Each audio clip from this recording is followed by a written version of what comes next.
Hello, hello, hello. Oh, we've already got a few people watching, which is very exciting. Welcome to our Facebook Live today, where I have got Lyndal Harris. I'm going to put her name in big writing. Look at this. This is so cool. Hello. Woo! I'm trying to watch this on my page as well.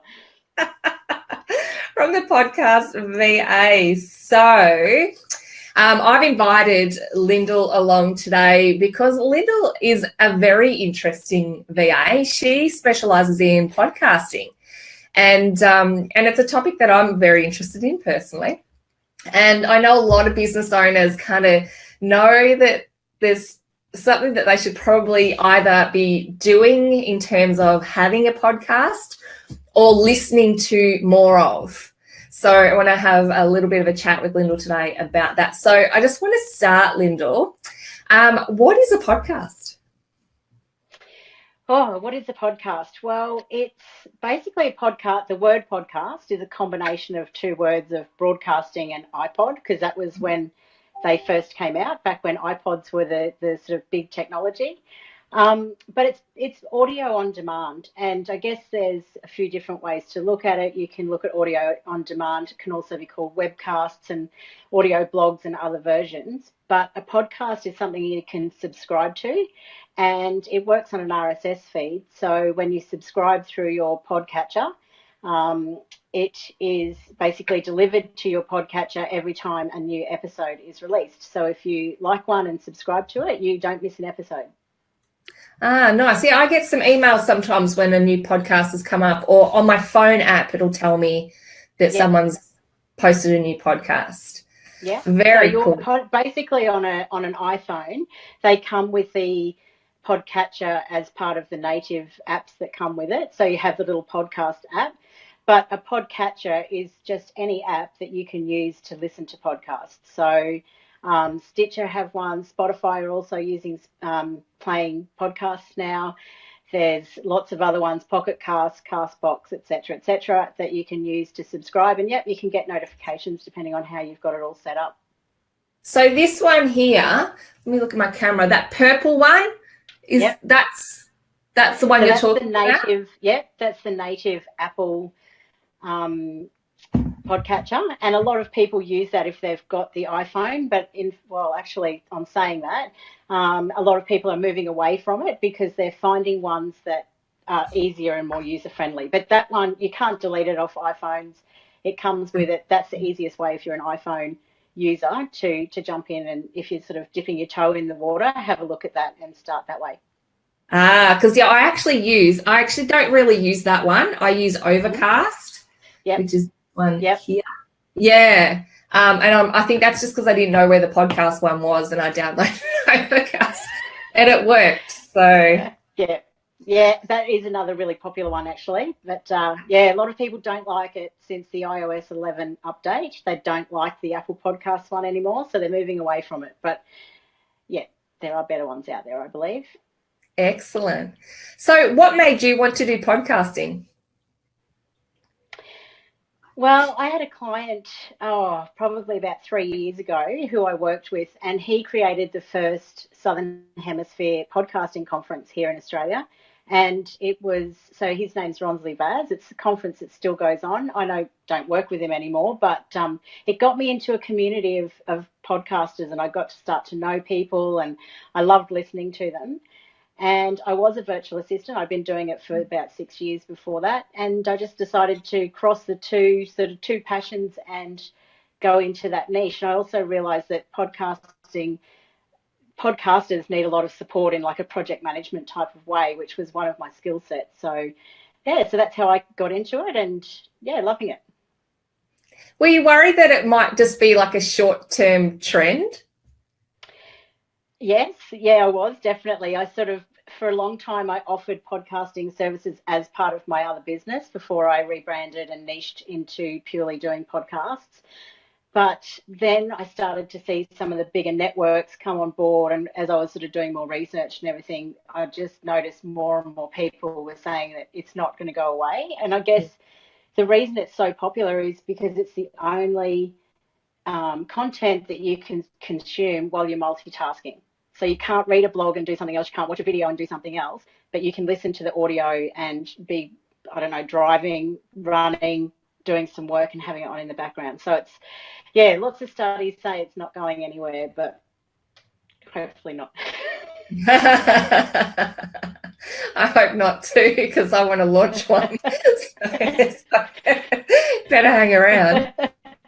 So if what do you think people are mainly doing while they're listening to podcasts? Do you think it's mainly in the car, or do you think it's when they're out jogging?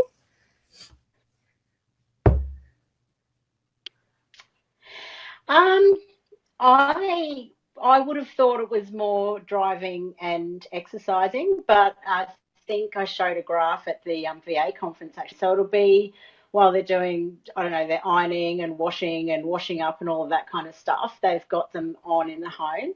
You've also got obviously the growth of like the home speakers.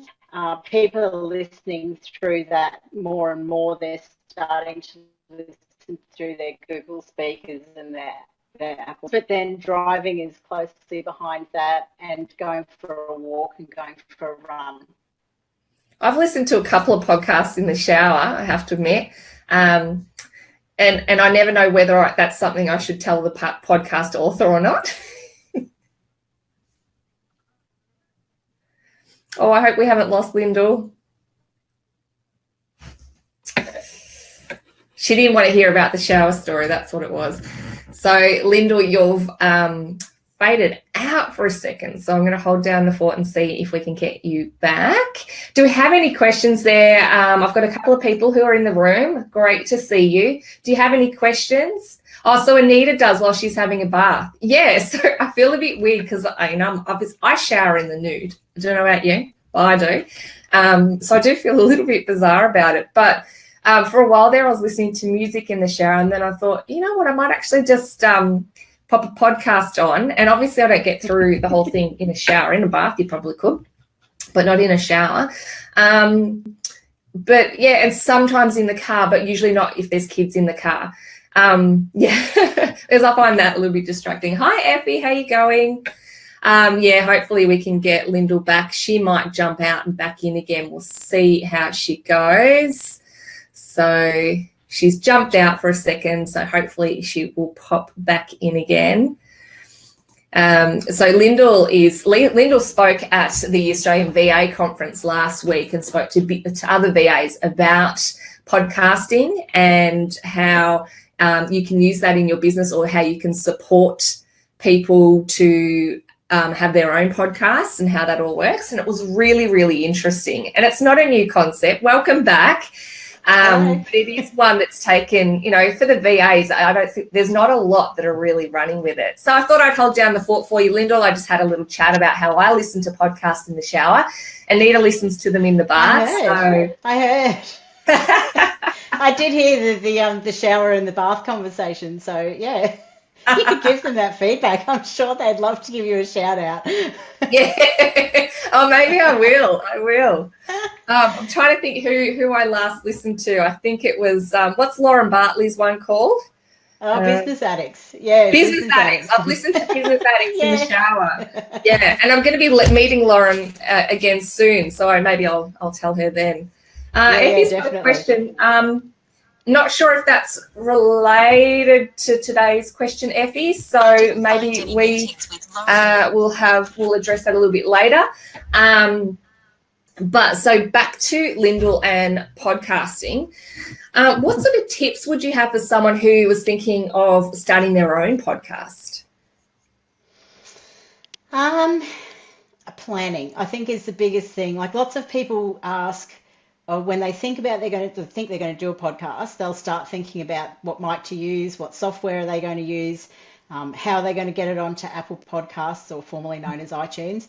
But I think the number one thing you've really got to be really conscious of doing is having a good strategy and having a good plan. Because of everyone that I've worked with, the people that have got a really clear strategy are the ones that enjoy the podcasting journey a lot more, because it is a lot of work. It's not something that you can just dive into lightly, because there are so many different elements to putting out just one episode. So yeah, I think the planning is definitely one. I've got a client who's got a really tight plan. She works with a marketing um, strategist, and she actually has got releasing in the next couple of weeks an interview with a Nobel Prize recipient, Peace Prize recipient, and she was the only person outside of, I think it was the project, who got an interview with him. And it's because she had such a tight strategy. She knew what her purpose was. It was really clear. So when she pitched to him, he said yes straight away. So that's really exciting. But as I say, like having that strategy and knowing,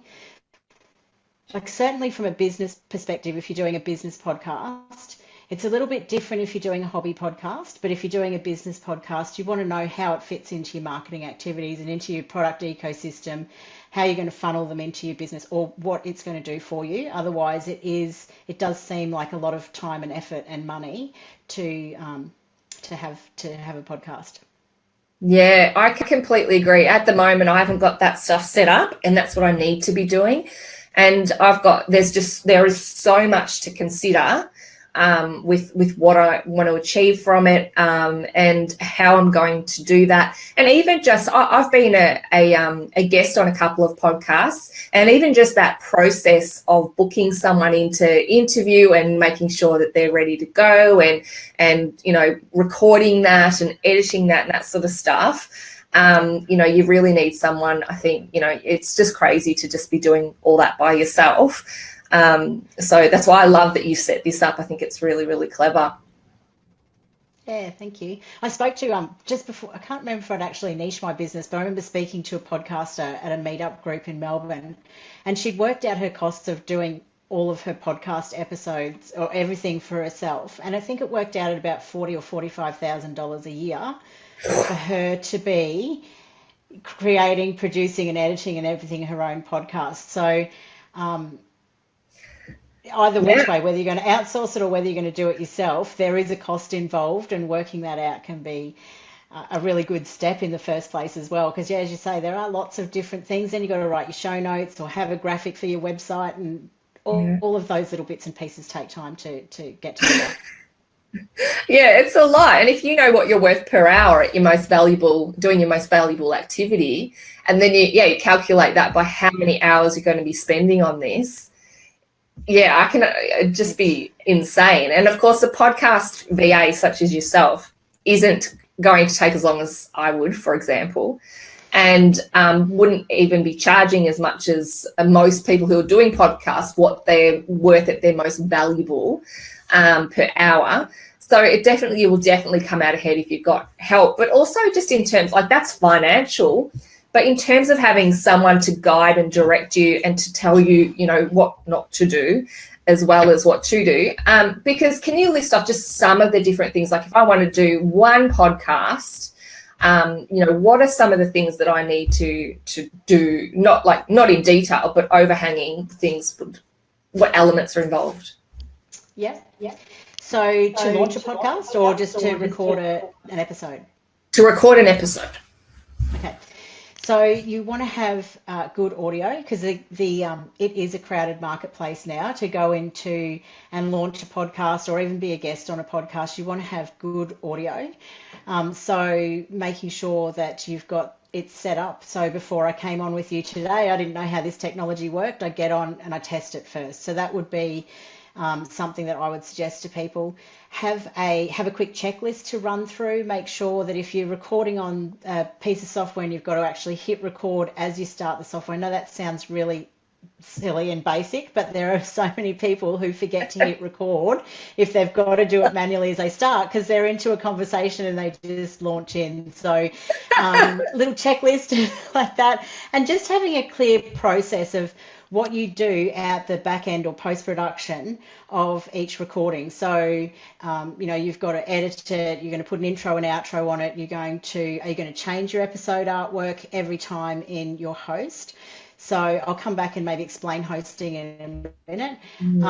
Are you going to put full show notes? Are you going to get it transcribed? How often are you going to post it on social media? So having that really clear sort of process of what you're going to do after it's recorded will make it a lot easier as well and help streamline the processes. Yeah. Coming back to that hosting point, Yes. When you're doing a podcast, I think a lot of people, I'm actually surprised how many people sort of say, I don't know how to get it on. I wouldn't know how to get it on Apple Podcasts or iTunes or Spotify or wherever you want. What you actually do with a podcast is you sign up with a host, and whether that host be, I think one of the biggest ones that people would have heard of is Libsyn. But in Australia, we've got a couple of great hosts with Whooshka and Omni Studios. And you actually submit your episodes and all of your show details and everything to that host, which then produces an RSS feed that pushes out to the various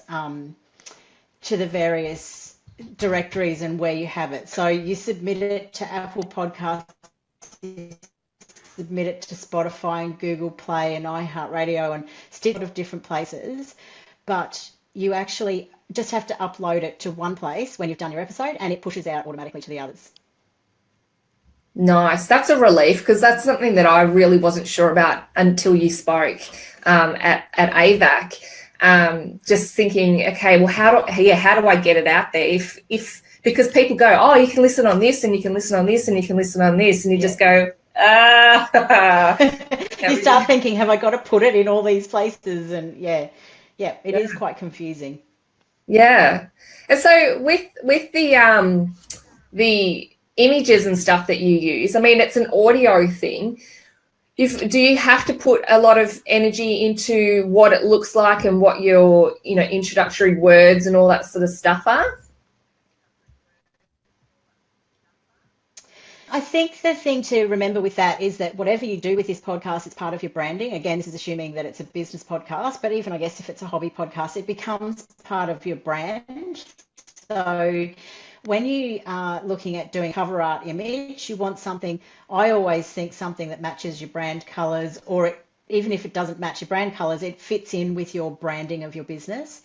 You want it to look good. Like when you create it on your PC, or you've got this massive big image of 1400 by 1400, anywhere up to 3000 by 3000. So it's a big image that you're creating. But when you look at it on a mobile, it's actually quite small. And when you're looking at it through a podcast directory, you want it to pop out and you want it to be clear. You don't want it to be cluttered.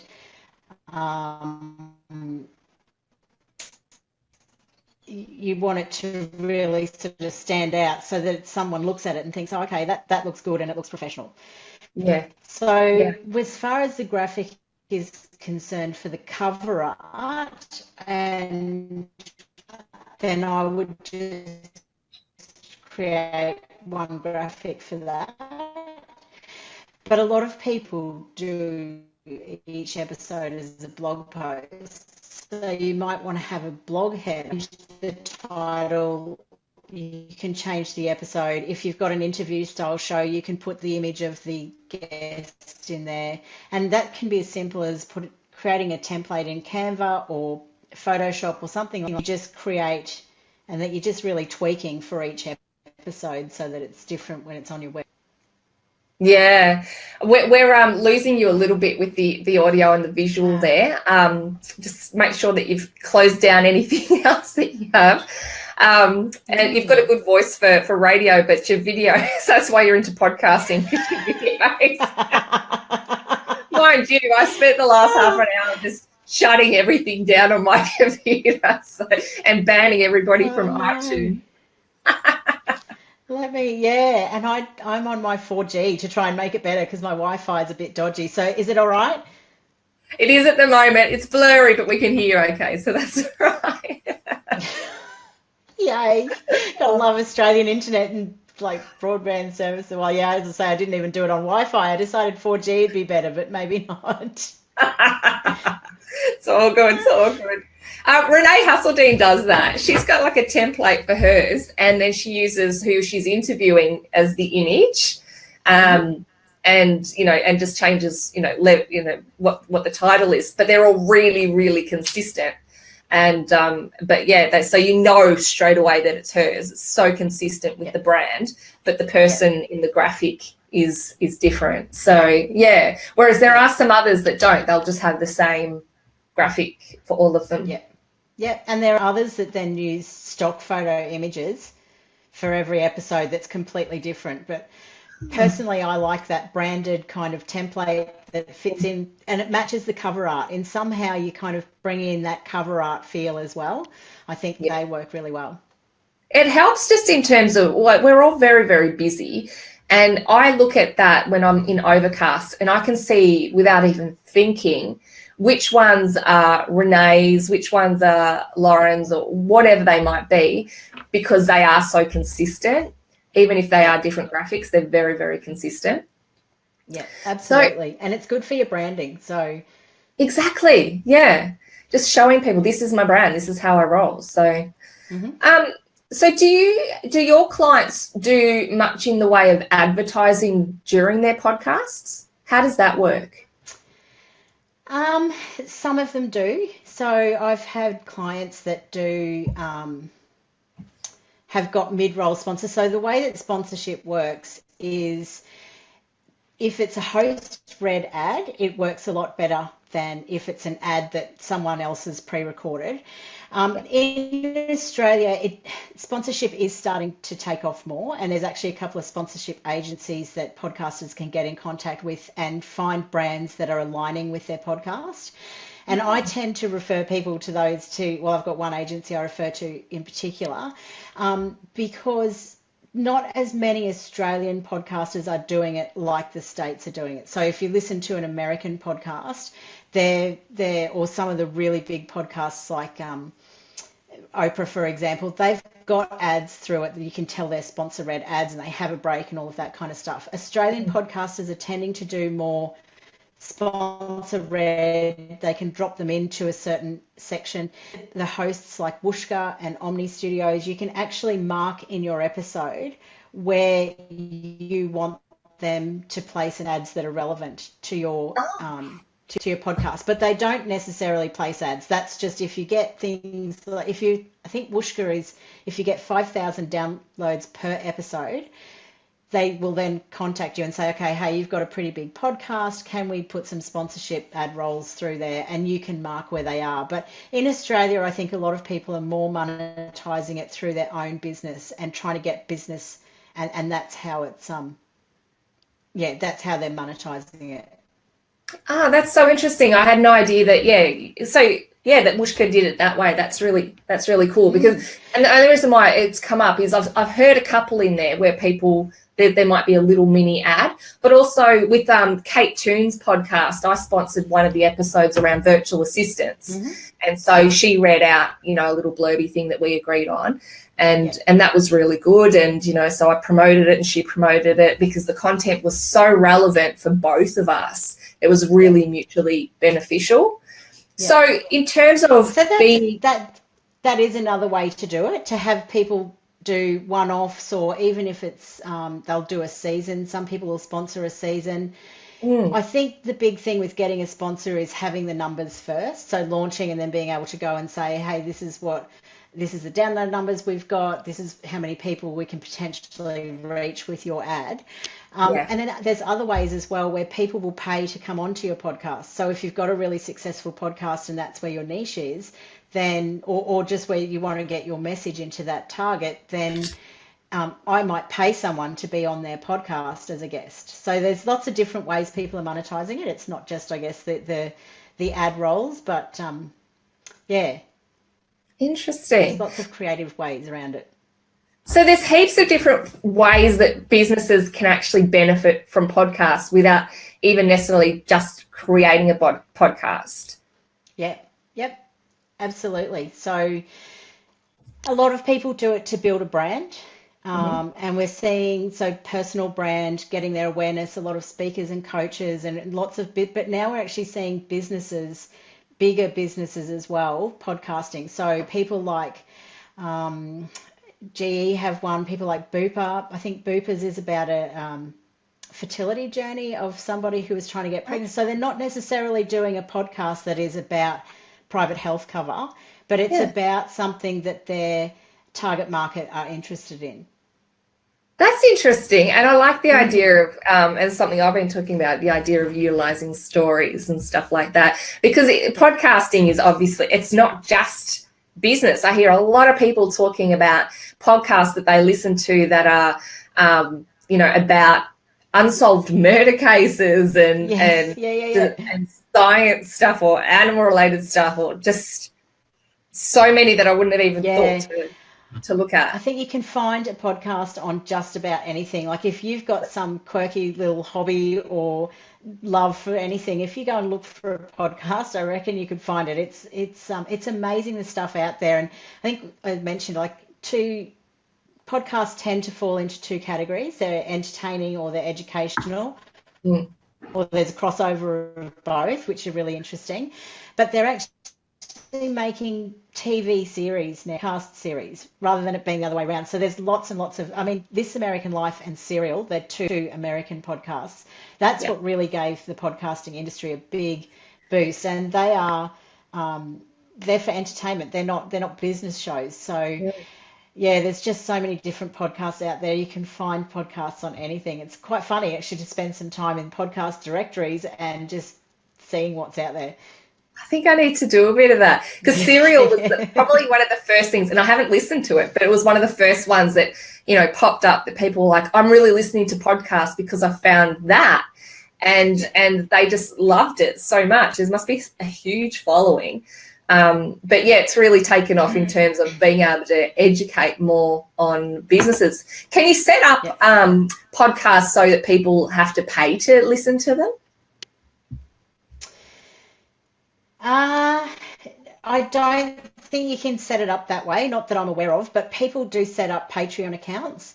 And so if they've got a loyal customer base or listener base, they can set up a Patreon account where people will actually donate money or pay money for them to pay to produce it, I guess. So it's helping them with the costs of producing the show.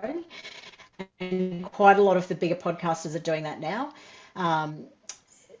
I don't know if people are launching with a Patreon account, but maybe they launch and get a few episodes out there and get people to like it. But certainly, I think membership sites, if you're in a membership site, you might get some of the behind the scene kind of podcasts or episodes or bonus episodes. But I don't think people are actually paying, certainly not if they're putting it to Apple Podcasts and Spotify and everything like that, then they're all free to listen to. So you would have to create a podcast and not load it up to there for private ones. Okay, interesting. Yeah. Nice. Okay, so so from what I've heard you talking about in terms of being a business owner and thinking about the podcasting world, there's a lot of stuff there that's educational that I can listen to. I can advertise on other people's podcasts potentially or sponsor. Yeah, I could be a guest on somebody else's podcast, or I could create my own podcast. Yep. That's pretty, that's a lot to consider for any single business owner. It's a pretty valuable and powerful tool. Yeah, absolutely. There are a lot of people who don't necessarily want to have a podcast, but their strategy is to be a podcast guest. And so they'll go around and pitch to podcasters are always looking for people to interview. So if you fit the bill or whatever, and then I think storytelling is a really good way to pitch to someone as well, because that whole storytelling in a podcast is really valuable. And so, there's a lot of people who realise that it would be a massive thing to do their own podcast, but they'd like to by just being a podcast guest, or as you say, even getting their brand out there by sponsoring podcasts. That's awesome. Is that something that you help people with finding podcasts that will let them be a guest or let them sponsor?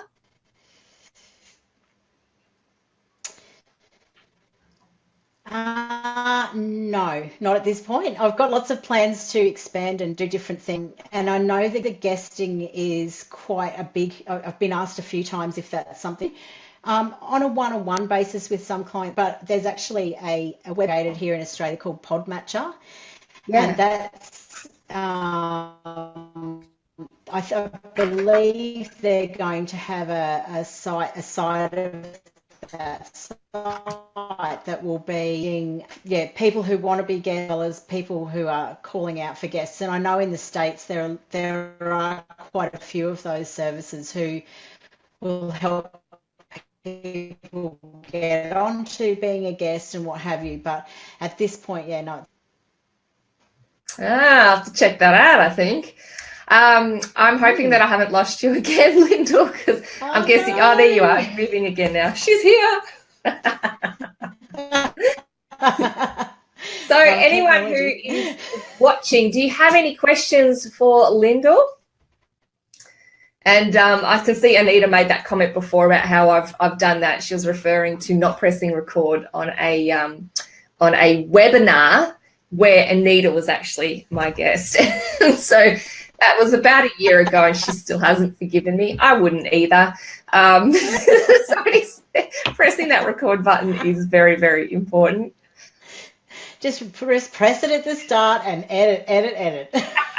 I think it was the only one. I've done about 30 or 40 webinars in the last couple of years, and it was the only one that I forgot to press. Anita's. I love it. Anita, the one person who's going to remind all the time. Yeah, she's hanging on to that. She said, I would too, Anita. That's why we get along so well. I'd like to just dig it in there, whenever the opportunity arises. Absolutely. So, all right, one final tip for anyone who is interested in podcasting. What would you say to them? And where can they go for, more help? Well, I'd love to help you. Actually, on my website, I do have a downloadable podcast launch checklist. I offer a free 30-minute consultation as well, which I'm just happy to talk to you about, whether you have a podcast, whether you're launching a podcast, or different ideas. I think my number one tip is get that strategy right to start with, because everything will fall out quite easily from that strategy if you've got it and you've got it written down somewhere, and knowing that purpose.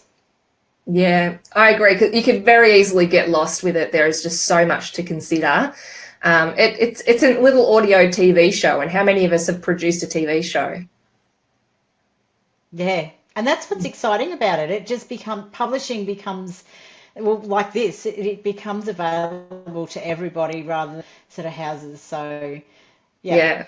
Yeah, very, very user-friendly. And, with something like this, people can have that.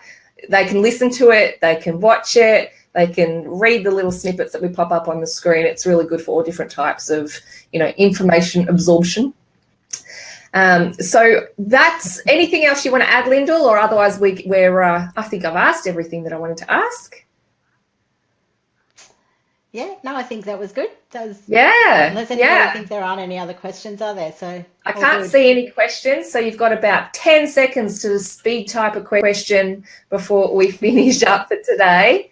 I've absolutely loved talking to you about this, Lyndal. I could probably talk about podcasting all day. I think it's so interesting, and it's so valuable to the business industry. We've got, with social media, I think there's so much surface-based stuff these days. Like, it's very just skimming over the top of things, not getting into depth, whereas podcasts are really good at having just a lot more information. And I don't find that podcasts end with a sales pitch all the time, whereas webinars, where you've got to register for them and listen to them, and if you miss them, you get the recording. And we all do them, and they're useful in some ways.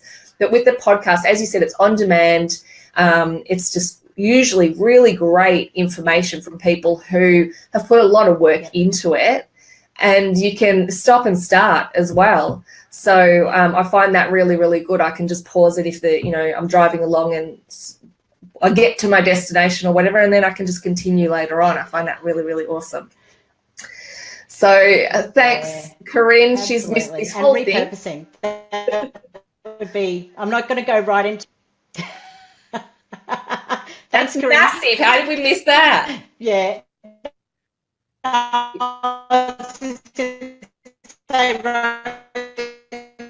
Repurposing. I won't go into it. Your audio is just gone. You sound like Satan. I've lost you. That's great. So the last thing that Lyndal just mentioned then was about repurposing. And with podcasts, not only is your content something that you can gather from other things that you've done, but you can also repurpose the pieces that you create for your podcast. It's really, really good in terms of collecting and reusing your content and exposing it to more people, to a way larger audience than you would normally have access to. So, Anita, I'm glad you found that enjoyable. Thank you, everybody who came along today. I'm just having a look. Paula, thank you. Corinne, it's hard to see who's in the room unless you've made a comment. Effie, thank you. And especially to Lyndal, who has left the building, I think. No! Am I here or not? You're visually not, but you are auditorily present. Okay, well, I'm waving now. And you're looking amazing. Tell everyone, I just look amazing. You just can't tell. It's the face for radio, the face for podcasting. Australian Wi-Fi, as you said. It's, advancing the world.